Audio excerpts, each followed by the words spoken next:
makakasolve sa traffic sa EDSA. Katulad ng yung Harbor Link na deliver na po. So lahat po ng mga trucks at mga passenger vehicles hindi na kailangan dumansal sa EDSA at sa C5 so makaka-decongest up to 30,000 cars a day. So tapos na po. At later this year matatapos na po yung Skyway connecting NLEX to SLEX. So makakaroon po ng bypass ang EDSA. Up to 55,000 cars ang biglang mawawala sa EDSA dahil sa Skyway. So ito malapit na po by end of this year, deliver na po yung Skyway.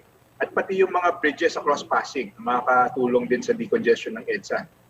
Malapit na po matapos, yung in-announce ko po kanina, 80% ng Santa Monica Lawton Bridge is 80% completion na. At finally, by 20, bago matapos po ang term ni President, i-deliver po namin yung NLEX-SLEX connector. So makakaroon po ng 2 bypass ang EDSA. At pag natapos po itong mga projects, babalik po ang EDSA sa original capacity. Maraming salamat po, Secretary Mark Villar. Maraming salamat sa lahat ng mga cabinet secretaries na nakasama po natin ngayong umaga hanggang hapon. Thank you to all who sent in their questions. I hope that the statements of today's secretaries gave us the confidence and assurance that better days are coming. Together, we will recover and we will regain momentum even during the pandemic. Now, for a closing message, let us hear from Cabinet Secretary Carlo Nograles.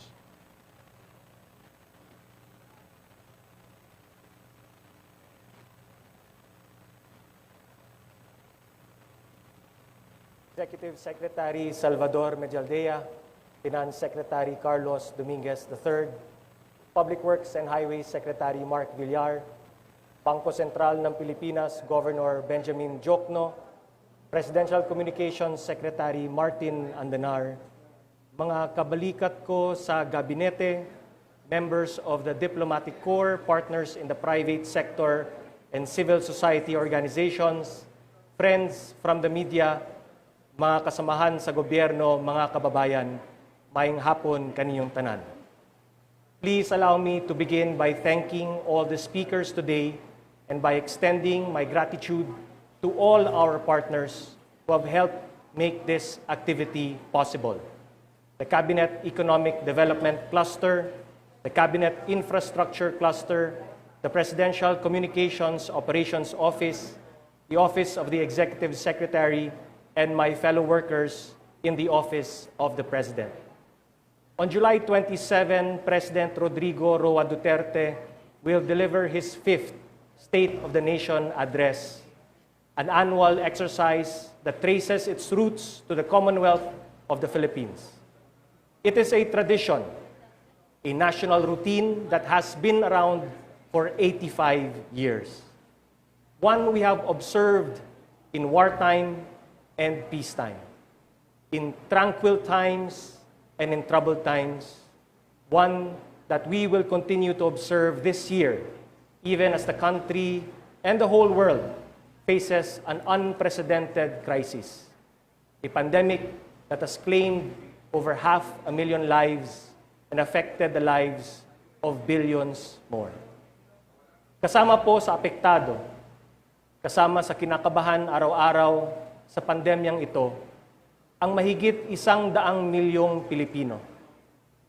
The numbers reflect this, with a recent survey showing that 9 out of 10 of our countrymen are stressed because of the COVID-19 pandemic. Hindi naman po ito nakakagulat dahil nakikita din ng ating mga kababayan ang mga numero. Ang bilang ng mga nagkakasakit ng COVID-19, ang bilang ng mga namamatay dahil dito. At ang iba pang mga impormasyon, dagdag ka ba? Our people know the numbers and what they represent. More importantly, they feel the impact of these figures. They feel the pain. Yung mga nagkasakit, yung mga namatayan, yung mga nawalan ng hanapbuhay o apektado ang negosyo. Ramdam nilang lahat ito. Para sa ating mga kababayan, hindi lang po ito mga istatistika o figura. These numbers represent the quality of their lives, whether they will still have a job tomorrow, whether they will still have enough to feed their families the next day, whether they still will have a home next week. Dito po nagsisimula ang pagkalinga ng inyong gobyerno. Government recognizes that the data paints an image of a people who look to us for reassurance, who count on their government to address the challenges they face every day. Kaya lahat po ng desisyon na ginagawa natin ay nakasalalay sa pagtugon di lamang sa ating mga pangunahing pangangailangan, kundi maging para sa pisikal, emosyonal, at espiritual na kaligtasan ng lahat. Bawat buhay may saysay. Bawat buhay may kabuluhan. Bawat buhay dapat pangalagaan. If the numbers tell us we have challenges to overcome, we are here to provide you figures to assure you that these challenges will be overcome. We may live in an extraordinary milieu, but the goal of the SONA and these complementary pre-SONAs remain the same: to provide you, the public, with a clear picture of how we plan to make your lives better, to provide the data, figures, and intricate details that show that as challenging as these past months have been due to the COVID-19 pandemic, the President and your government have long laid the groundwork for the economic recovery of our country. And the government is doing what is needed to respond to the COVID-19 pandemic, particularly in the continued implementation of its various programs and projects as articulated earlier by my colleagues in the Cabinet.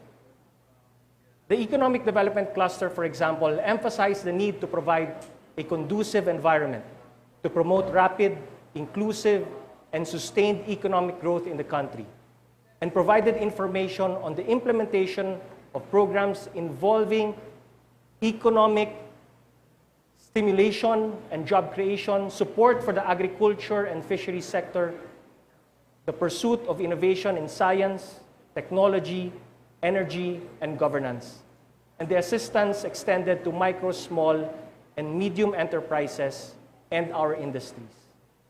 The infrastructure cluster, on the other hand, underscored the need for connectivity and the integration of road and transportation networks in land, air, and water to spur development, achieve sustainability in the tourism industry, provide agricultural resiliency and food security. It also provided updates on the implementation of programs involving digital connectivity, community-based tourism, airports, roads and expressways, and the Build, Build, Build programs to ensure that economic activities are sustained, cohesive, and inclusive. In the next pre-SONAs, the remaining clusters will provide additional information on the other programs of government, details we believe will provide calm and clarity in these challenging times. Asahan po ninyo na sa pagbangon natin mula sa pandemya, ay kaakibat pa rin ang tunay na malasakit para sa ganap na pagbabago. At patuloy pa rin ang pagbibigay ng lubos na atensyon, pondo at panahon sa mga programang kailangan upang maitaas ang kalidad ng buhay ng lahat ng ating mga kababayan. Sama-sama, kaya nating umahon. Sa tulong ng Diyos at sa magkaisang aksyon, tayo ay babangon.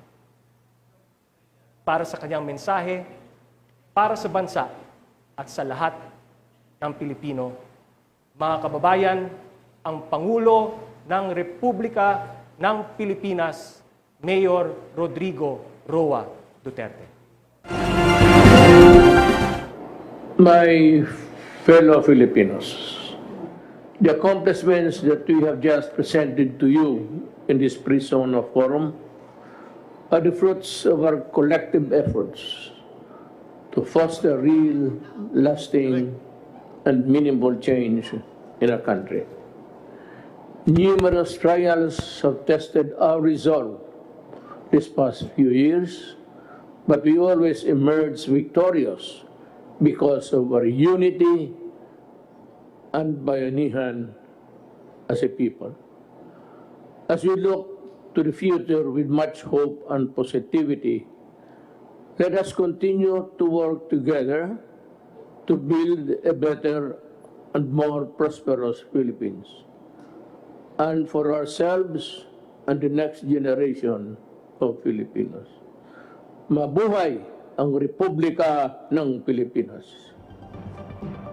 Maraming salamat po, President Rodrigo Roa Duterte. Tayo din po ay nagbibigay papuri at pasalamat sa ating mga kaibigan sa kabisa ng mga broadcaster ng Pilipinas, RTVM, PBS, Malacanang Press Corps, PIA, PNA, IBC, PTV, Department of Finance, at special thanks kay Ma'am Lucy Cruz Valdez ng TV5, to all our cabinet secretaries and to all of you watching from home. Thank you for taking part in this year's Tatak ng Pagbabago.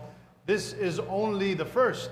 We in PCO will see you again next week, July 15, for Tatak ng Pagbabago with the Human Development and Poverty Reduction Cluster and the Participatory Governance Cluster. Please stand by sa ating po mga social media channels of PCO and our participating agencies. A press conference on the Pre-SONA shall take place. Tapos na tayo yun. Meron pa ba? We're done with the press conference? We still have one? Okay. Oh, so there's one more press conference after this.